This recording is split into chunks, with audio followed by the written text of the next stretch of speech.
And it is my pleasure. My name is Danny Lieberman, to welcome Kim Boericke, the new CEO of Veristat. I'm here in Tel Aviv. It's a beautiful afternoon here in the low 70s, sunny and partly cloudy this afternoon. And I have with me Kim Boericke, Boericke like America, who is in North Carolina. Is that not correct? I'm normally in North Carolina, but actually today I'm in Boston in our headquarter office and it's freezing cold. So I I'm wish sure I it was in is. Tel Aviv.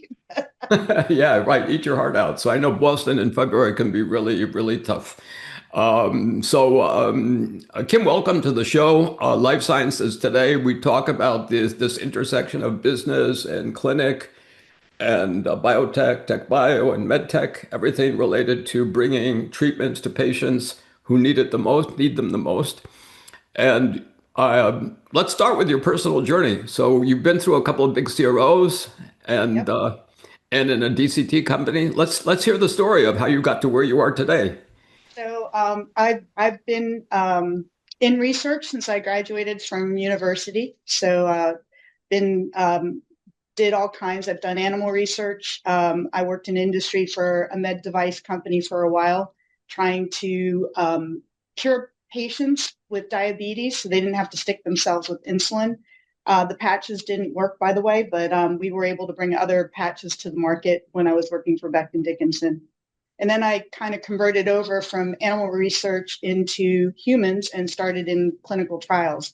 Being in North Carolina, the name of the game was CROs. So I've been through quite a few of the CROs over my career, starting in project management and then working up into other areas of operations and strategic partnership, going into the larger ones and taking on more senior roles as I went along. I was very fortunate. I've had some great mentors. I've had some awesome advocates that spoke up for me when I wasn't in the room and gave me a lot of opportunity to move up into the executive management roles within some of these CROs. I decided to take a time out. I had planned on leaving the CRO world and moving on to something different. So I took on the COO role at Thread Research, working in a medical device technology company. One of the reasons I had gone over there is I'm very passionate about patients and patients' experience in trials. And the ability to be more flexible with patients as they go through their journey in a trial, to me, was something that I really wanted to be a part of and making a difference there. And then I knocked on the door and a call back into the CRO world, and I joined Veristat as the chief operating officer. And then I've had the pleasure of taking on the CEO role as of January this year.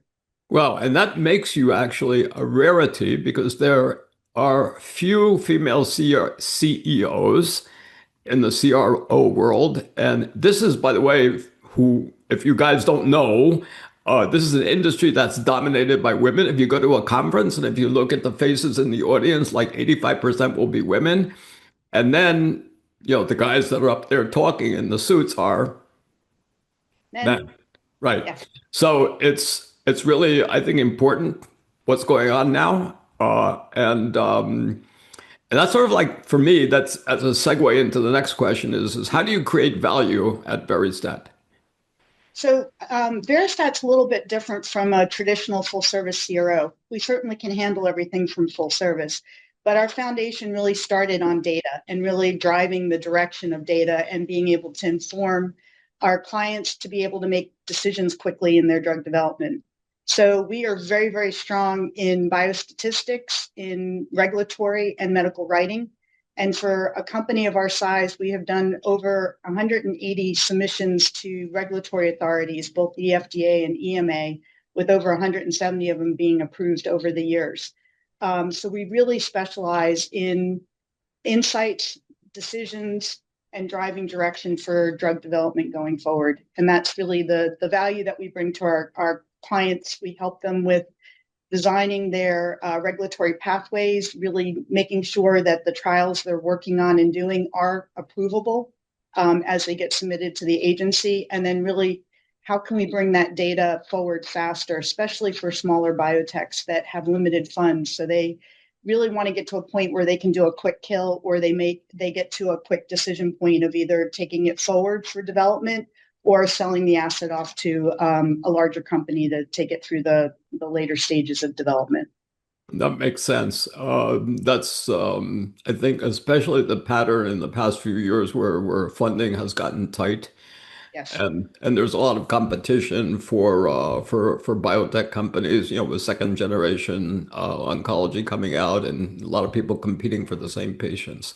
Yes. So how do you capture value? So your value creation part is strong on data. So how do you actually capture value for the company? For the company, we try to be good stewards and partners for our client base. So we have a fairly flexible model that allows us to kind of ebb and flow with how we need to partner with our clients, and it's caused us to be able to retain and expand our relationship for very long periods of time. So we've got clients that have been working with us for the full 30 years. We have Wow. clients that we've worked with for the last 10 years. And we're able to do that whether it's on a per project basis, on a consultancy basis, or on an actual trial basis with them. I think the flexibility on how you partner really allows a company to ebb and flow, but it allows us to be very successful. So most of the time, you'll see my teams embedded in these smaller biotech companies as either the regulatory department or the biostats department or the medical writing department. And that's where we create our value really, is in these long-term relationships where you're spending a lot less time with new logos and going for sale. You actually have built long-term standing partnerships. And that's the value that we like to bring to the table. Exactly. And I see that you also come, I think it was at Quintel's that you had a commercial background. Is that not true? Yeah, at Icon, it was actually at Icon. Icon, yeah. I ran the commercialization division for about 3.5 years, and that was really around getting into the kind of mid-development space with a client and really helping them on how to take the drug through marketing into commercialization, market access, adoption, making sure they were getting appropriately reimbursed from the insurance providers out there. So that has really helped a lot, especially as regulatory channels are changing in Europe right now. And there's a much stronger need to have your HTAs going in at the same time as your applications to make sure that your drugs will be reimbursable over time. And I think being able to tie that together in both early development and kind of planning for the end in mind becomes more and more critical as you're looking and working with smaller companies, because you don't want to be down a path where you have to then all of a sudden readjust and do a bunch of additional studies to bridge and be able to get set up for submission. So it's kind of Right. like know what your end is and start the way you're going to go from the very beginning. So it's connecting those dots very tightly, very early on for our sponsors and clients. That's a very, very good model. I think one of my previous guests, he said, write the label and then work backwards from the label. That's a brilliant concept. I think if more people did that, it would target and focus how they're developing their drugs over the path. Because trials are so expensive, we try to capture absolutely anything and everything we can think of in a trial, just in case, instead of kind of planning for how it's actually going to be marketed and used in the population, and then just backing up from that. That makes total sense. I actually like that. I might steal it. You mentioned FDA, and I saw that FDA just last week, I think it was exactly a week ago, they issued final guidance for FDA cyber, and they actually shifted. They've been like hinting at this for a while now, but that it's now basically cyber is basically quality management. Mm-hmm. And taking cyber and turning it into quality management, I think is, even though it's something that they've been talking about for a few years now, it's like I don't know how many people are going to be really surprised by this in the industry, but I feel a few people are going to say, "Oh my God, what am I going to do now?" Right? What's your take? What's your take on that? Well, I think it's honestly, it's one of those things that it's almost about time. We've been a very, very conservative industry for a very, very long period of time, and And I think being able to take a bit more risk involved in how we're doing our research, how we're collecting our data, and then having more of a data-driven approach to quality and really creating that quality by design is important because you just can't do 100% of everything, right? It's just not realistic now. And I think as we've brought in a lot of more technology that's able to help support us, we need to be using that technology properly as it was designed to help inform us as well.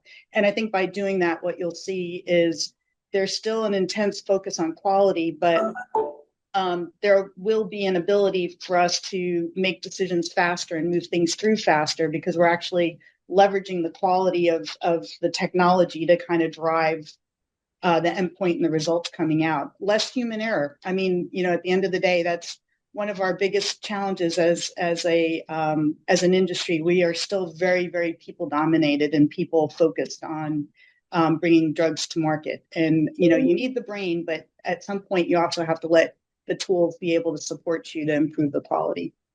Yeah. Do you think that the device people are surprised by this guidance? Um, I would say probably not. They're probably more prepared than the traditional drug um, sponsors. Oh, I really? think No I, kidding. I would think so. Yeah, I would think so. My sense was actually you're closer to this than me. I mean, although we did like I don't know, in my previous company we did like 70 plus device trials. But still it was like my sense was is that there was like this compartmentalization in the minds of the CEOs that cyber was over here and quality and regulatory affairs was over here. And it was like, there's like, you know, black and white, right lane, left lane. Is that your impression also, or is that just me just feeling that way? I always felt that quality in a lot of areas was just table stakes. Like you had to have it.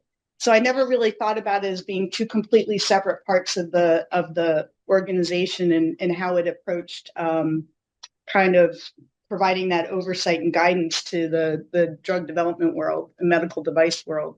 So I've always thought about I've not really thought about it as being very very separate, and maybe it's just because it's been very very embedded. I haven't had a lot of experience working on a lot of just device trials. Most of the device work that I've done has been in combination with drug, and so you're still kind of under a lot of the same mandates that you would have if you're doing drug trials. But the experience I have had with the device trials, the quality is very black and white. The device is working properly. It's been set up appropriately. It moves through the process efficiently and effectively.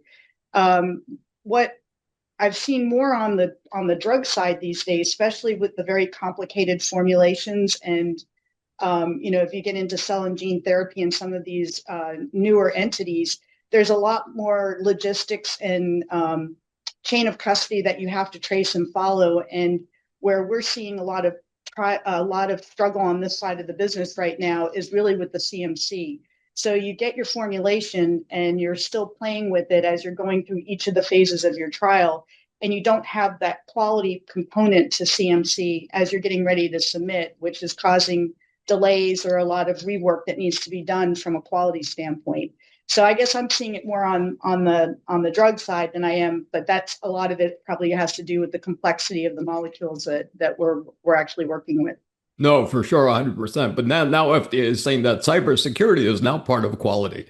Yes, Well, that's going to be, I think, it's a small change, but I think it's going to be a big it's going to be a mindset, big impact. I think a it will big, be a big, big mindset change, I think. yes, definitely, definitely. Um, so I wanted to talk to you about, you're the new broom sweeping, cleaning up. Um, and so what are your plans? Three things you want to do for your customers, for Veristat customers in 2026. So I've been in the CRO industry now for almost 30 years. From the time I started to the time we are today, I've seen technology come in. I've seen us move from a paper environment to an almost all electronic environment. It took 22 years for EDC to be accepted as a standard mode in operation for collecting data, by the way. And now here we are. We're in a situation where the timeline from discovery to market is about the same. It hasn't really varied very much. So it's still taking on average 10-ish years to get a drug all the way through the process. Our processes haven't really changed that much. We've layered technology in, but we haven't done anything differently in how we applied the technology. And our costs are over $2 billion to bring a drug to market. And it's not going to be, the market splash that it once was back when you think about the statins coming to market and companies making billions and billions of dollars hand over fist. It's much more smaller patient populations that you're addressing, and precision medicine very, very expensive by the time it gets to market. It's not sustainable. So one of the things that I really want to do coming to Veristat is looking at at how do you streamline, how do you make things move through your workflows in a faster manner, but still maintain your quality and still push things forward in an accelerated manner so that you can get those compounds into the hands of the patients that need it most. And so the things that we're working on here is leveraging our foundation, which is really around our data and biostats and insights, and starting to apply AI and applying it in a smart manner. So our biostatistician is still in charge. Our biostatistician is still doing the analysis and making the decisions on it. But where can you use AI to start moving things through that process faster and more efficiently, proving quality? And then really, how do you take that upstream and look at leveraging your data in a more holistic manner so that you're informing your clients as you're building your protocols, and you're actually creating protocols that can be applied to a patient population that actually exists out in society. One of the biggest challenges we still have and the biggest delays is working with our sites who are our partners there, and they need to be there to help support and drive our research. But we need to help them be more efficient and effective by actually giving them a protocol for a patient population that they actually see and are treating in the indications that we're working in. I think if we do that, then what you're going to see is a condensing of your overall trial experience, and you'll be able to get your data faster. And if you can get your data and insights faster, that should then start to decrease the white noise between phases of research and get you to a point of being able to submit very rapidly by the time you finish your pivotal trials. So that's really what we're working on is how do you shorten the white noise between the phases, and then really the overall timeline to get you from protocol to final study report or to data output so you can be making informed decisions faster. So those are the things that we're very focused on and definitely working on. I'm also really working with the teams a lot on our workflows. How do you streamline? How do you actually pull things back? I think as an industry, we tend to add, but we don't take away. So you think about, you add another layer, you add another technology, you add another integration, but we're not streamlining it back and saying, well, this is no longer relevant or we don't need it anymore. So definitely looking at how do we get back to being able to execute in a streamlined, simplified manner that still meets all the requirements for the regulatory submission process that you need to do. So those are the things that we're working on internally here.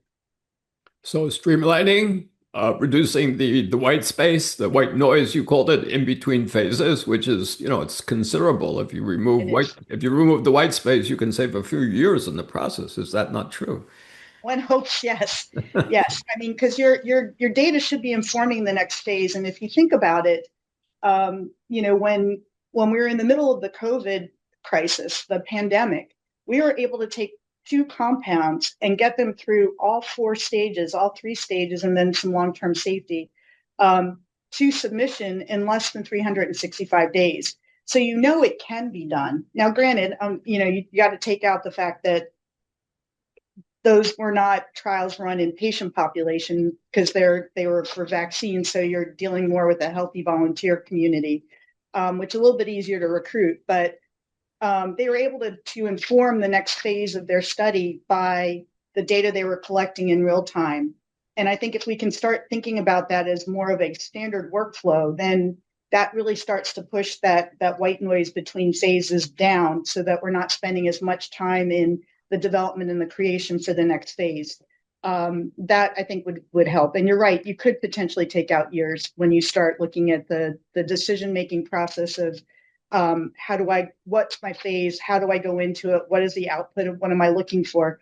Because unlike your very clever colleague that thought about the label when they were doing their drug development, most people are looking at it going forward and not looking at it from a hindsight perspective. And so I think, there's decisions that need to be made that can be made quickly and more efficiently than we're doing today. Yeah, and I think another colleague pointed out to me something really interesting, which I was not aware of, is that I think they were talking mostly about big pharma, but um, I'll say it just like I was told. Okay, so you tell me if you know what you think. They said a small number of people, like a handful of people, like maybe less than the fingers on one hand, make these billion-dollar bets in the room. And they seem to think that there was a lot of bias Hmm. in the decision-making process. Uh, Previous experience, oh, we do it this way because it's done like that, and that kind of. I think I think there is a lot to be said about that. I'm not sure if all billion-dollar decisions are made in that manner, but there definitely, I would say, is a bit of a bias in how we approach research as a community. I mean, you think about how many people have you spoken to, and I know when I was actually running trials, a lot of people would say, "Oh, these are the sites to use. I always use these sites." Not because there's data to say that the site actually met the recruitment target, that it had good quality and could get up and going, but this is the sites we always use for these trials.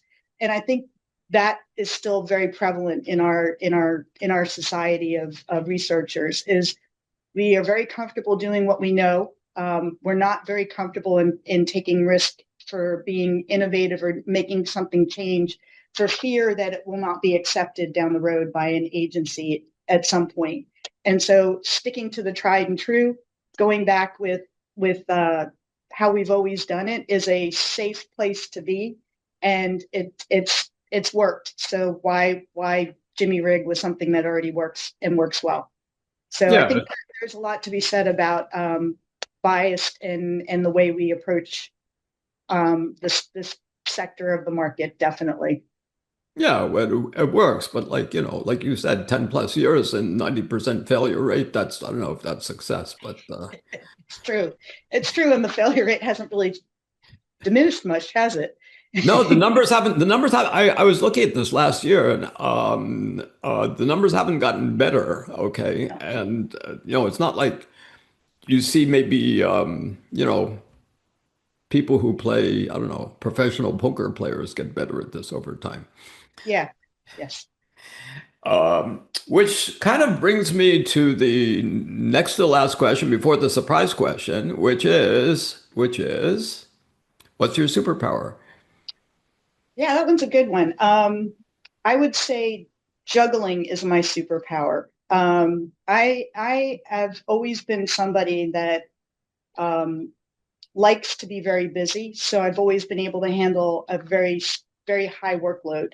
But I can keep things going in the air as I'm moving from thing to thing to thing to thing and getting it done and then keeping the next set of balls in the air. So I would say juggling right now has been my superpower for quite a while.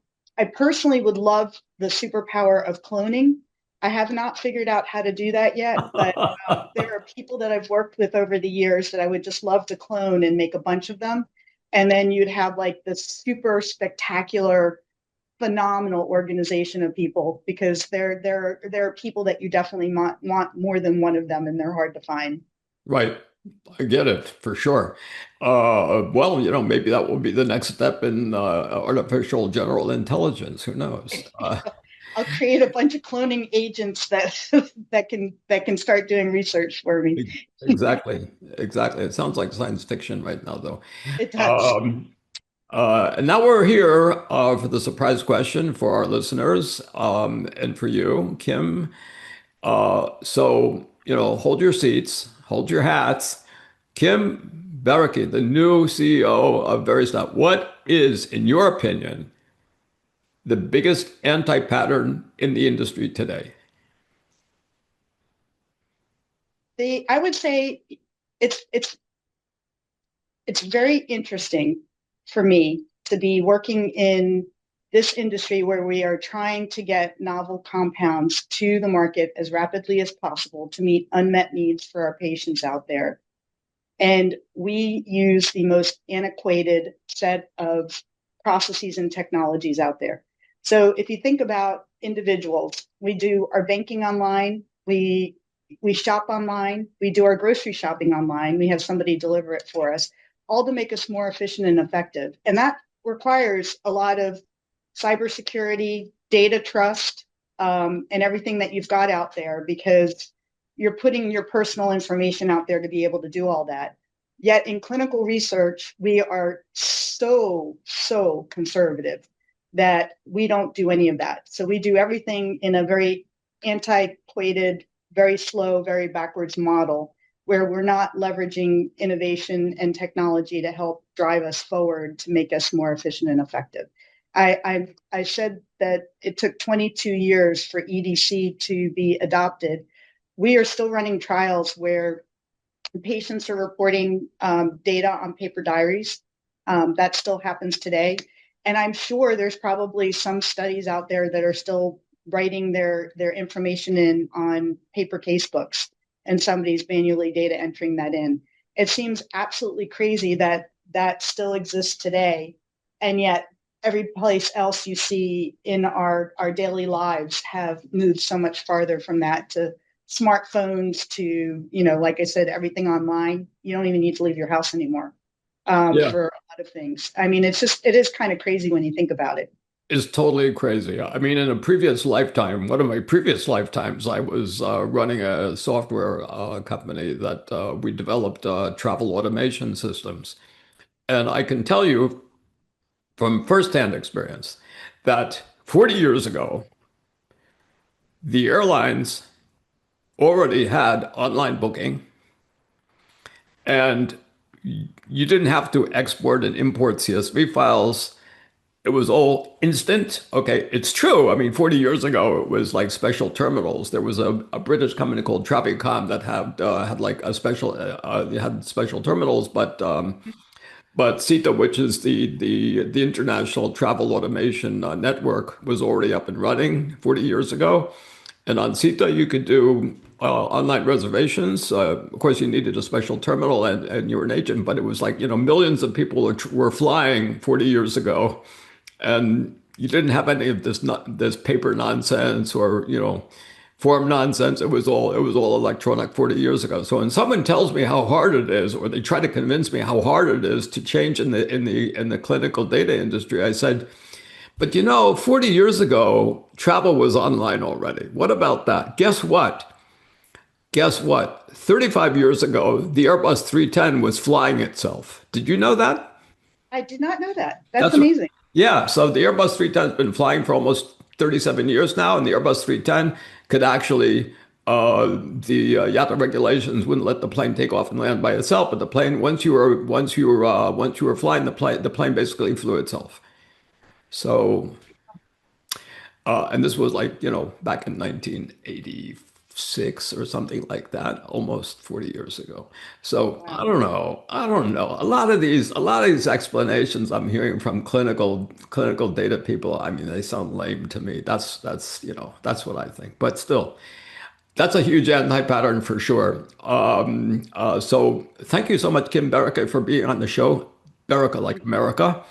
And I know I've mangled your name a few times in the call, so I apologize for that. No worries at all. And And thanks to Lisa Barbadora for putting this together and quarterbacking this call. Here's Lisa. And so we'll go live in a few weeks. We do have a backlog, and I'll send the two of you a date. I get probably in a day or two from my producer, and then we'll rock and roll on social media. Tell everyone what amazing stuff is happening right now at Veristat. Great. Thank you very much for your time. It was a pleasure. Well, it was a pleasure for me. Thank you so much, Danny. Really appreciate it. And we will amplify the heck out of this. We have a pretty good social media engine and team. So, and then I also will re-socialize it through me as Barbadora Inc. So try to get as many eyeballs and looks as possible. That's right. And just a bit of self-promotion. I'm now publishing twice a newsletter twice a week. So my Monday newsletter now, which is a new edition, will be dedicated to the podcast. So we'll be have a dedicated podcast edition on Mondays in Monday mornings Eastern time. So Awesome. look out for that. I'll be writing a piece on Veristat the Monday after it goes live. So that'll be another opportunity to hit up on social media. Awesome. Definitely will. Thank you so much. It's always Thank great you. to chat with you, Danny. Thanks, Kim, for your time. All right. Cheers. Bye bye. Cheers. Bye, everybody. Take care.